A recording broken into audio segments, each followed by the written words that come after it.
after this, I'm going home. Y le voy a decir a los niños que tienen que aprender español. The kids got to learn Spanish. Honestly, though, like, it's important.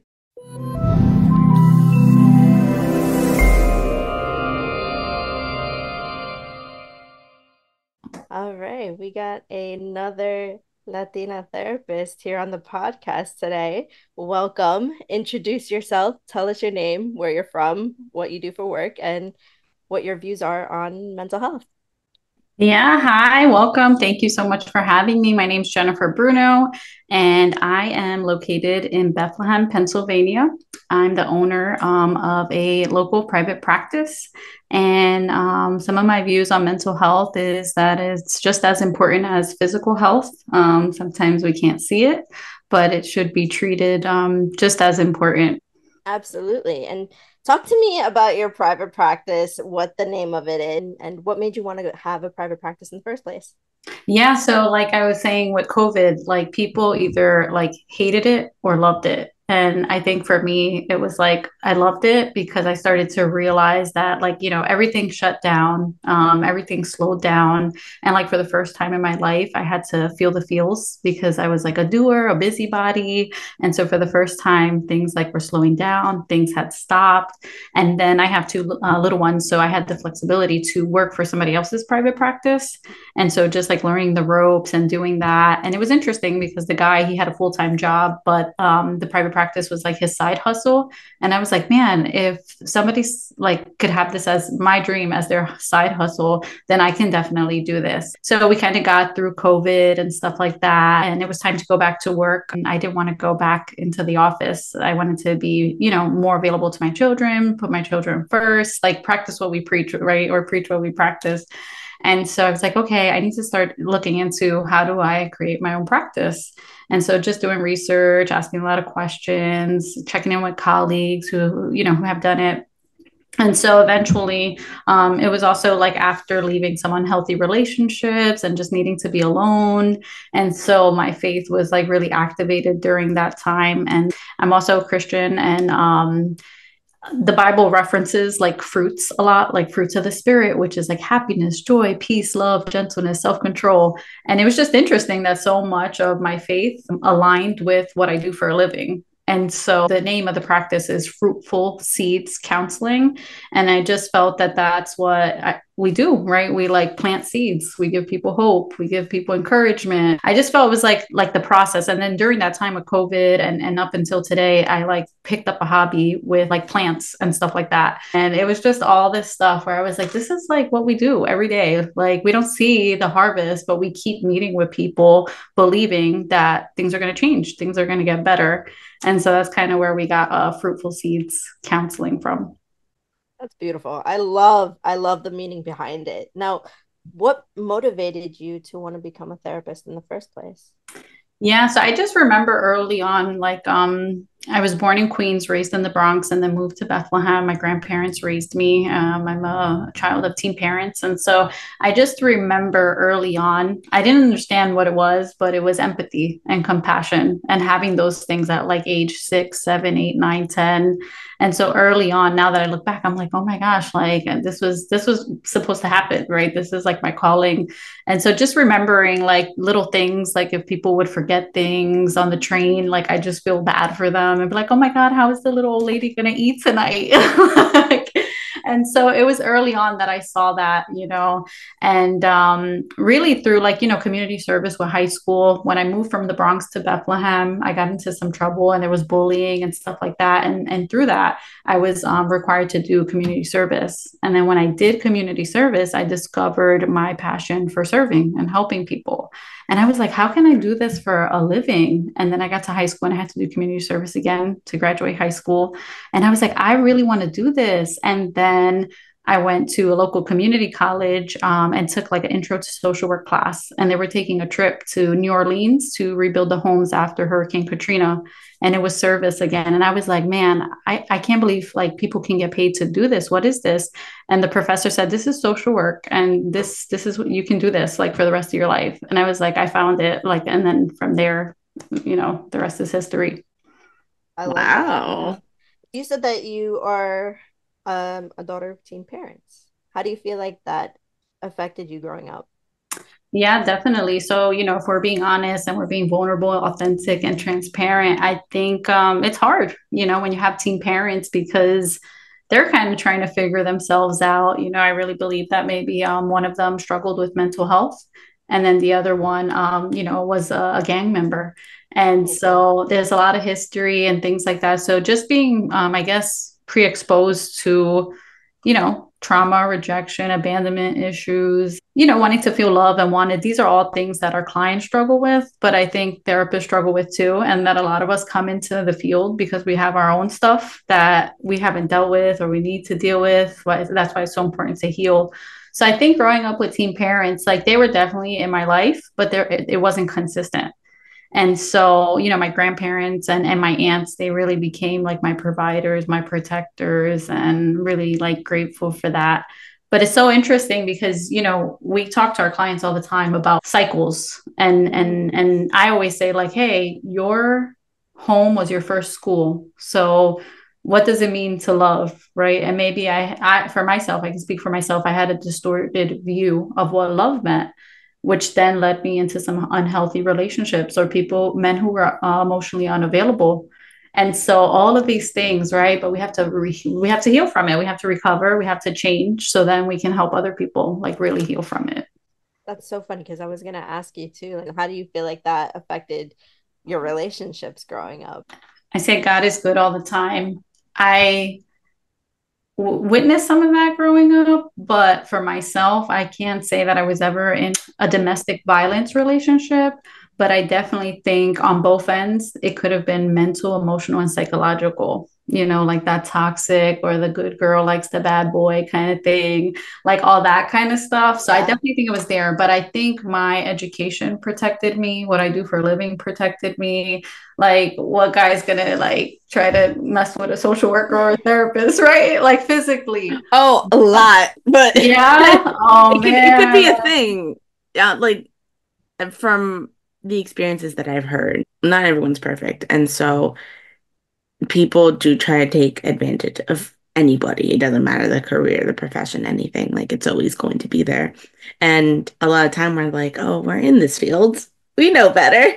Yeah, you know what? You're right. And maybe not physically, but at the end of the day, it's about power and control in those unhealthy relationships. And some people get a kick out of that, right? Like, oh, I'm with a lawyer, I'm with a doctor, but I'm still clocking her or wanting her location, So that is very true. You're absolutely right. Hmm. So yeah, yeah. Talk to us about the populations that you like to serve. So, because of what I've healed from, I'm really passionate about those individuals who are trying to figure out if they're in an unhealthy relationship, trying to leave unhealthy relationships. So, really empowering, encouraging, and bringing hope to those individuals whenever they're ready or kind of meeting them where they're at. I think even those individuals who struggle with boundaries because it's so frowned upon, especially in the Latino community where there might be a meshment. Like, what do you mean you want to go by yourself? Like, like I'm Yeah. supposed to go with you.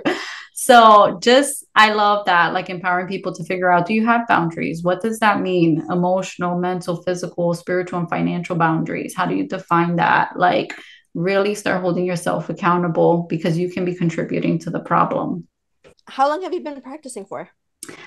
So my oldest son is my clock because I was pregnant with him when I graduated with my master's. So it will Oh, be 12 years. wow. Let me ask you, how do you manage having kids and having your own private practice? Yeah, that's such a good question. And part of it, I do feel like it's my gift and my calling. So I never feel tired of it. But you have to take things in moderation. They can't be an extreme because I love what I did or that fix it feature, right? Trying to navigate that or the fixer or the healer.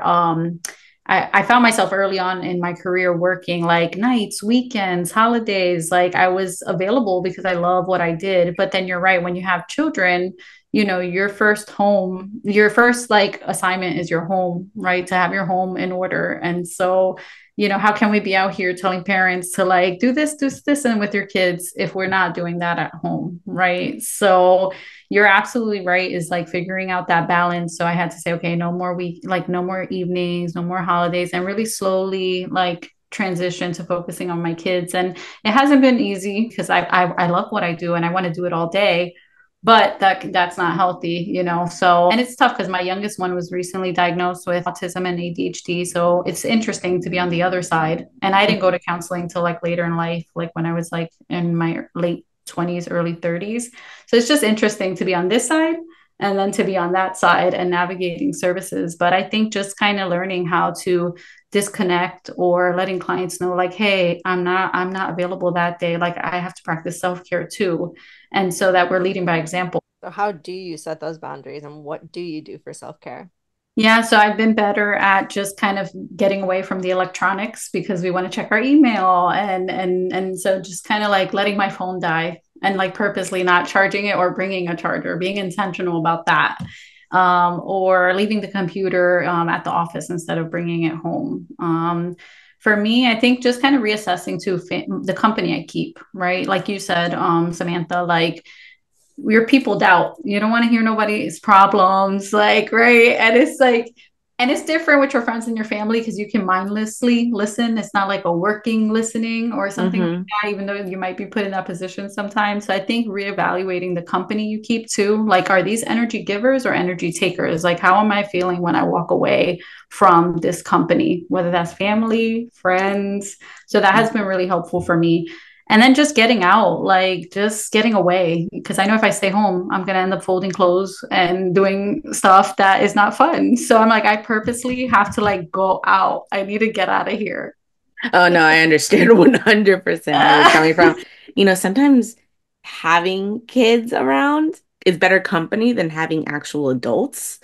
You get a different perspective. Yeah, I definitely think that my kids force me to focus in the moment, right? Mindfulness, I have to be present. They have needs. And then you're right, they activate my inner child. I can be silly and kind of be silly with them. How do you make sure that you're present for your kids? Yeah, I guess the things we teach our clients, right? Like using your senses, right? Like trying to really like hone in on like where I'm at, what am I doing? Why am I here? And like you said, right, Sam, sometimes I'm checking out or I'm like wanting to go check emails and I know I have 100 million things to do. But being active, and my older son, he plays baseball, so we're all over the place, 3 or 4 times a week. And so it is definitely is a positive distraction, and it's challenging. It's not easy. We're human, right? Absolutely. Now, we said earlier that you are a Latina therapist. Now, being in the Latina culture, what is your family's view on mental health and what were their reactions when you said, I'm going to be a therapist? My roots is complicated, but it's great because you can't check a box for me or put me in a category. Is my mom is Italian and Irish, adopted by a Puerto Rican family. And my Oh. dad is half Puerto Rican, half Peruvian. So I feel like I'm a chameleon. I told Ashley, because I was raised in a predominantly Black community growing up. I with a Latino family, so I know Latino culture. Everybody always asks, "Do you speak Italian? Do you know like about the Irish foods?" And I'm like, "No, I can't relate." And so it's just funny, right, that we kind of try to put people into categories, but yeah, so that's kind of where my family is from. And I was telling Ashley, I just remember my grandmother always speaking to me in Spanish and me responding in English. And I wish she would have like challenged me more, because it's such a need. We're in demand and people want to relate to people who like look like them or talk like them.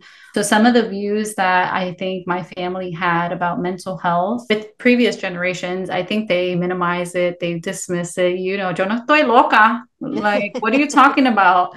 But I also remember, like, for therapy, for clinical therapy, but I also remember family being really receptive to like social workers that will help them or us meet our basic needs, like for food, for rental assistance, right? So there was case managers, like there was some receptiveness to like human services, but I think like clinical counseling, let's go talk about your mental health and your issues, absolutely not.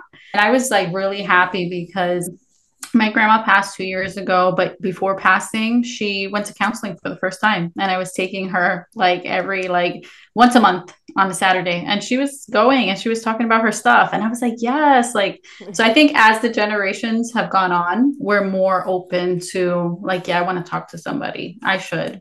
Right. It's so funny that you say that about your grandmother. My mom was from Colombia and my dad is from Ecuador. But I've always been around my Colombian side of the family. So I've been to Colombia like more than 10 times at this point. The first time I went, I was like around 7 years old. And so I knew nothing of Spanish. My mom would always speak it to me, but I'd be like, huh, what?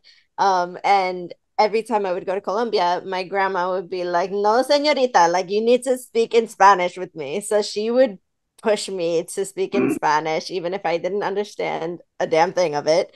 And honestly, I think that the more I spent time in Colombia, the more I was able to learn Spanish. So that's how I Nice. learned Spanish. And my older brother would also push me. So he would give me like a dictionary and be like, learn all these words. And I'm like, okay. Mm.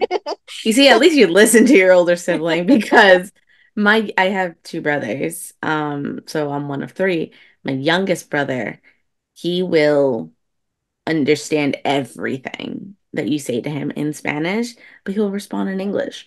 And ever since he was little, we're like, your grandma doesn't speak English. You have to learn Spanish. And when he was younger, he like knew a little bit of Spanish, but as he got older, obviously, like, you get lazy. And me, I was the first daughter, the first granddaughter. Um, and so they were just like, oh my goodness, like everything in Spanish. And my mom actually forgot that I was going to school. And then she remembered, wait, I never taught this child English.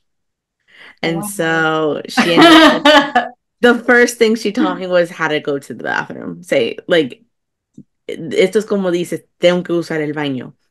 And ever since then, like she would have like checkups like with the teacher and everything. And the teacher was like, Mrs. Franco, don't worry. Your daughter, even though she may not know any English, she knows how to communicate. She's perfectly fine. In fact, she has a crush on a boy. She she knows how to get his attention. I was like, and she was like, oh, okay. Yeah, So it's kids Oh, just different. I think it's different with like the generations in general. it's really intimidating to speak in Spanish with our clients, to be quite honest with you. Because my Spanish is not perfect. And I don't know, I have a thing where when I speak to adults, I like my Spanish just goes out the window. I get nervous and because I know they more I think it's because they know more Spanish than me, or like I know that they know more Spanish than me. So like I get really intimidated and scared, and I don't know. So it just goes out the window. I start stuttering and then I forget to say how to say certain words. When you talk to your Spanish speaking clients, like how is that for you? Yeah, so when people come in, and I'll put in my bio that I speak Spanish, which is really risky. Yes. Yup. But we manage, and when they come in, because I look white, they'll be like, ¿habla español? And I'm like, sí, un poquito. Or I'll tell them like, mi español no es perfecto, sale un poco estrujado, pero no entendemos. In other words, my Spanish is not perfect. It'll be a little wrinkled, but we'll make it work. And I just try to break the ice, to just be transparent and vulnerable. And I think they appreciate that. They're relieved that somebody can understand them. And I think they appreciate the attempts that we make. And just the fact that if I'm being vulnerable, I hope that you'll take the chance to be vulnerable with whatever it is bringing you to the office. And then I welcome feedback. Like as good clinicians, you want feedback, right? You don't get offended if a client gives you feedback. It makes you better, right? And if there's not that vulnerability, the same thing with Spanish. Like, hey, my tenses might be messed up, but please tell me if you don't understand me or if I can reframe it, or even culturally, is there another word that you would use instead?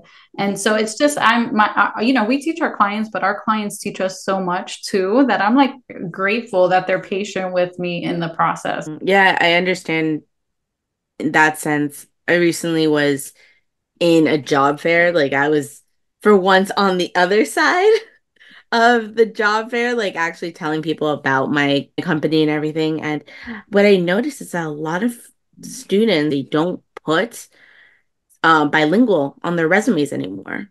And I was really curious because like you can tell when someone speaks another language. And Wow. so out of pure curiosity, I asked them, "Hey, if you don't mind me asking, why don't you put bilingual?" Because we were having a conversation in Spanish. And I remember they said, "Oh, it's because I don't feel like my Spanish is up to par to be able to do sessions in Spanish. I feel like it's very choppy, it's very messed up, and on top of that, like there's different words to say in Spanish for different things. And so I know I'm not there. And then they asked me, they're like, "How do you do it?" And I said, "I was thrown in." I was thrown in. They're just like, "Oh, you speak Spanish? Cool. There you go." No training, no nothing. That's like, it's like, okay, like just do it. Actually, it's intimidating at first, the Spanish. But once you get into it, once you start actually like having the sessions and you start actually getting comfortable with your client, then I feel that's when it comes out naturally and it gets better and better. And I feel like speaking Spanish with my clients has actually improved my Spanish. Hmm. See, that's how Which I look at it too. I mhm. do because it's like, okay, I speak English at home with my dad. And I used to speak a lot of Spanish with my mom. And but my mom is no longer around, so I speak more English with my dad.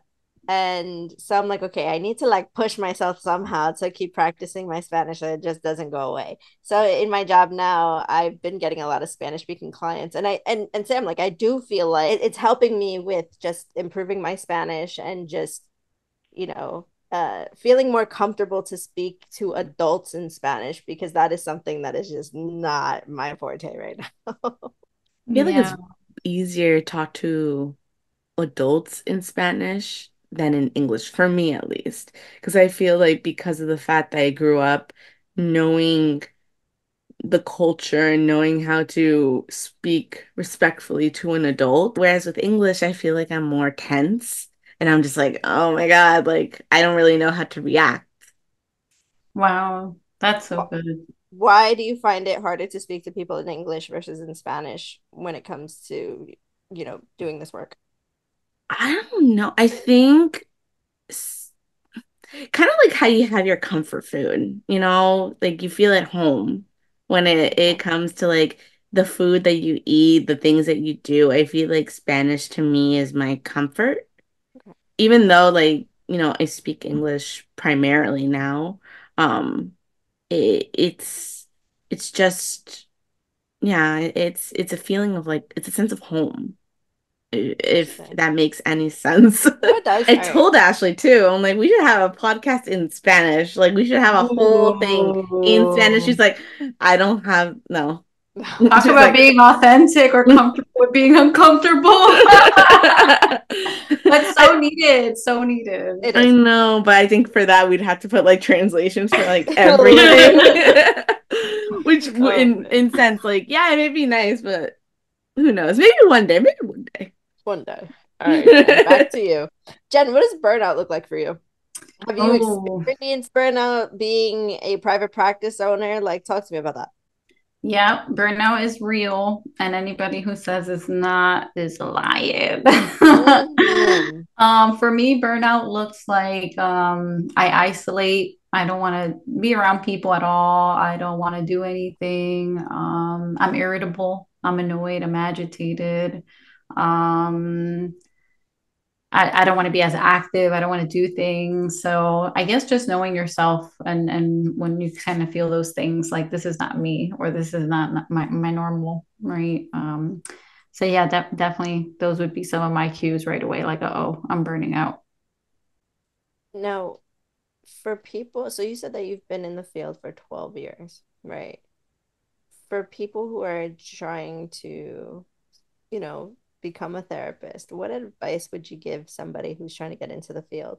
The number one advice I would give to someone who wants to come into the field is have you taken time to deal with your own stuff? Oh my God, yes. Yeah, that would be it. I don't know about you guys, but when I went through my program, counseling wasn't like a mandatory thing.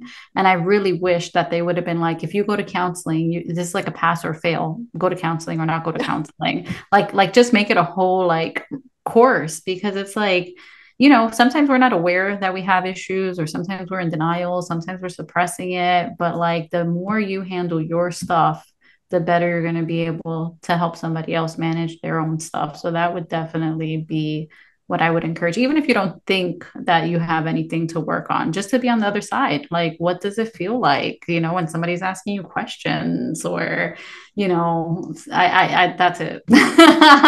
Well, so speaking of like dealing with our own stuff, like have you ever experienced countertransference? How do you deal with that? What do you do? Yeah, it's a weird place to be, right? Because it's going to happen inevitably. You're going to be able to relate to your clients, or your clients are going to feel like they can relate to you. And when I went to school, I was in a program that was like anti self-disclosure. Like Mm. don't self-disclose anything. But in my years of practice, I'm like, I don't know about that. I know like with accepting the gifts or the drawings, and I get it, right? Because we have our ethics and morals, but it's what makes us human. Like, how can we ask people to dive into all these things if we have something that could benefit them, or give them hope, right? Because it's not about us, it's about them. And so I think one, being aware of it, the countertransference, two, having a therapist. So every therapist needs a good therapist to process those things. Or, private practice is really lonely. So once a month, I've been meeting with other private practice owners in the area to do supervision, because I'm like, we need to stay on top of things, to support each other.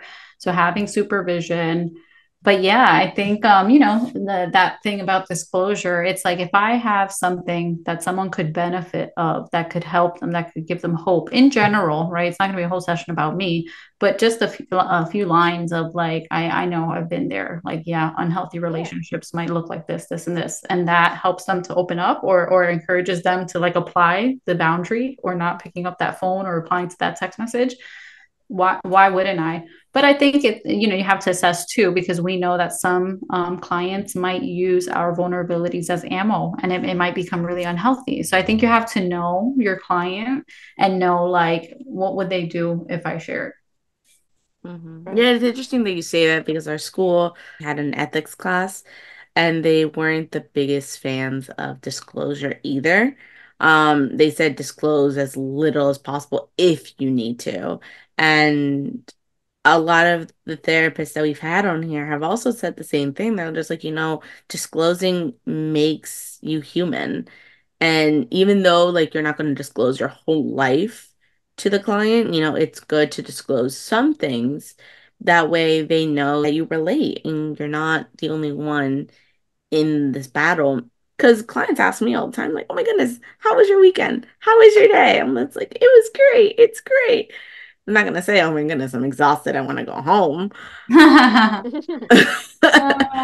But yeah, I mean, I feel like self-disclosure is a good way for clients to also get to know us. A lot of the time, my clients are very grateful for that, knowing that I took the time to actually get to know who they are as a person and not just see them as like a client or what was the word that we used in school, Ashley? Uh, I don't remember. Consumer. Consumer. Ah, Consumer. Yeah. Interesting. So, Yeah, I think that's so good. It's so good because you're right, right? Like, what with our clients, for some, this is the first healthy therapeutic relationship they're creating, and that could be like, I think they call it toxic positivity or positivity. It's, yeah, toxic positivity, where it's like, don't self-disclose. And it's like, you're not allowing that person to show like genuine concern. Like, it's going to be stoic, it's going to be flat, it could be cold. And it's like, how can you connect or teach them what healthy boundaries looks like if you don't practice it? And I know a lot of clients that when we were at the clinic, they would much rather switch their physician any day than to switch their therapist. And that's because there's the power of relationships. mhm. oh. And so one of the important things you said is that every therapist needs a good therapist. Do you see a therapist right now? Yeah, so I was seeing a therapist and then private practice kicked in. So we got to navigate the insurance world. But I don't know if you guys know this. I recently learned this that if you are a owner of a business or in the field, a helping profession, and you have a business, self-care can like be a write-off, whether it's going to counseling or getting massages, because those are things that you need. When my tax lady told me that, I was like, that's what's up. Like, What? I'm gonna take care Yo! of myself. Even sadly, right? You're like, now I'm gonna take care of myself even more. But I was like, that's awesome that people are recognizing that this matters. So I had a therapist. I don't currently, but I am really motivated to find myself one. That's So motivation tax write-off. Oh my God, I didn't know that. me And this, neither. Catch me at the spa.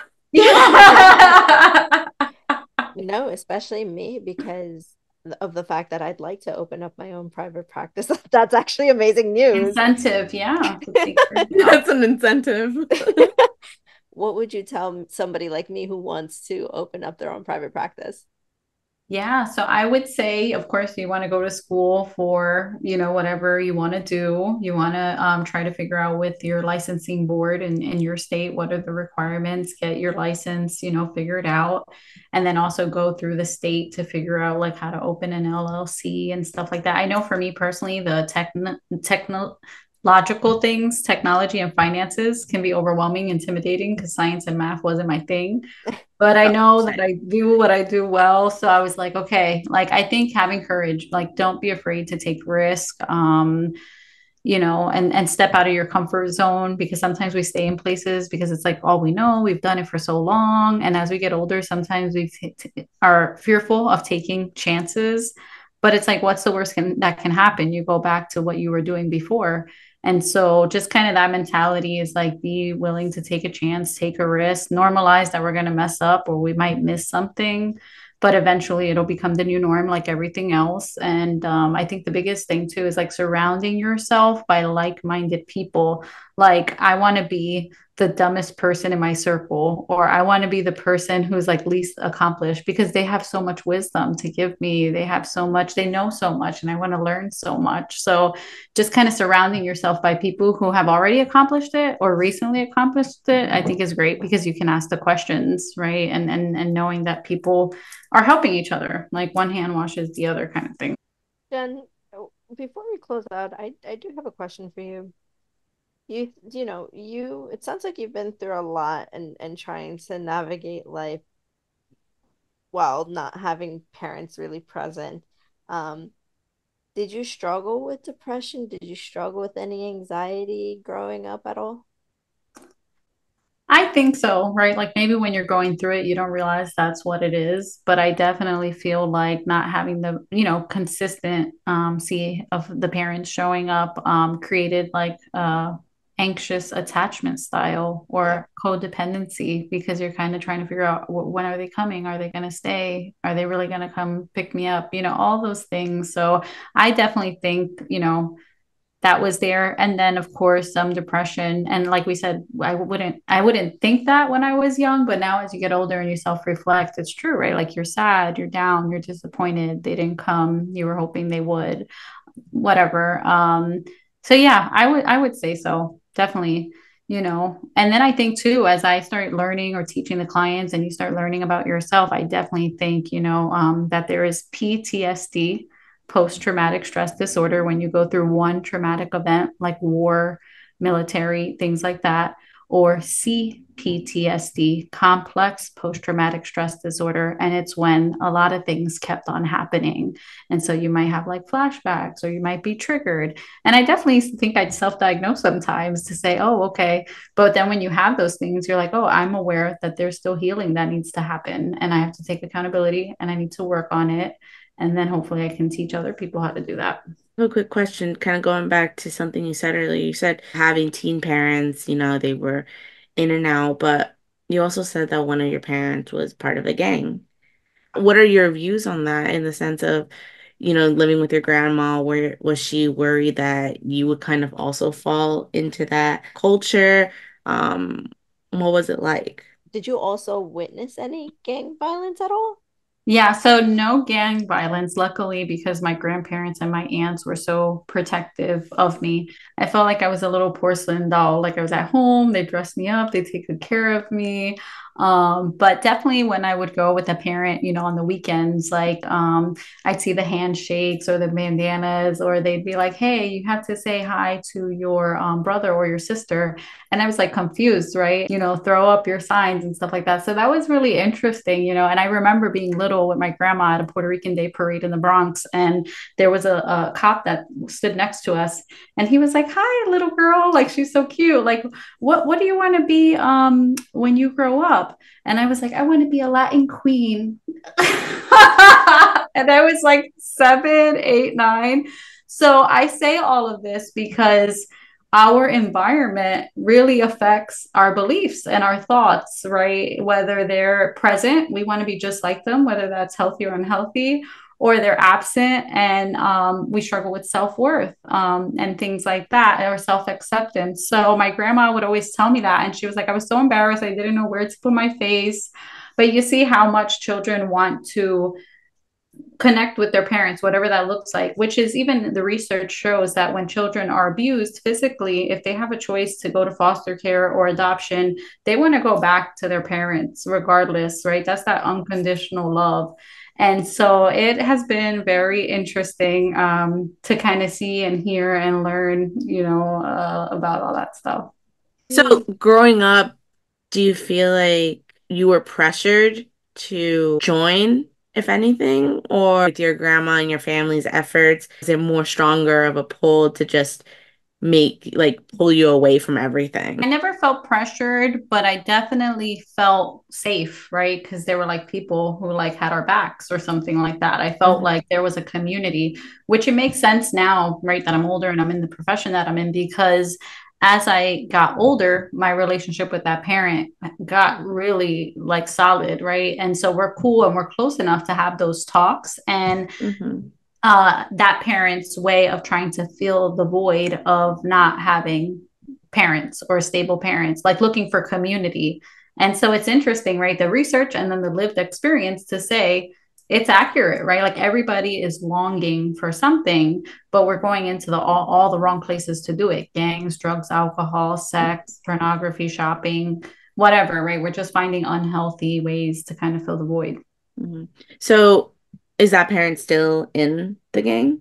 No, no, no. Later Oh, in okay. life, the parent became like Christian, gave his life to Christ, and yeah, it's awesome to see like the transformation and then the wisdom, right? Because they were young parents, so it was like babies raising babies, kind of. And Mm-hmm. so now we're like so cool. We're like best of friends and kind of just talk about all that stuff, like why and what. And so so much healing has happened, Mm-hmm. being seen and heard and validated, and no shame, judgment, or blame. It's so awesome.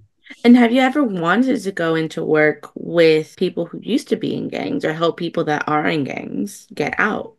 Yeah, that's definitely a area to consider. I never had like a calling or passion to like do it, but I definitely would like to go into the prisons because it's like, I know with the prisons, a lot of times mental health is not really honored or prioritized. I've talked to a Mm-hmm. lot of people who they didn't get their mental health medications, or they're even in there because of mental health, not because of criminal stuff. Mm-hmm. So definitely, maybe not the gangs, but definitely the prisons, is to be an advocate for the underrepresented population there. Yeah. And I'm asking so many questions because I live in New York, but I was born and raised in Westchester County.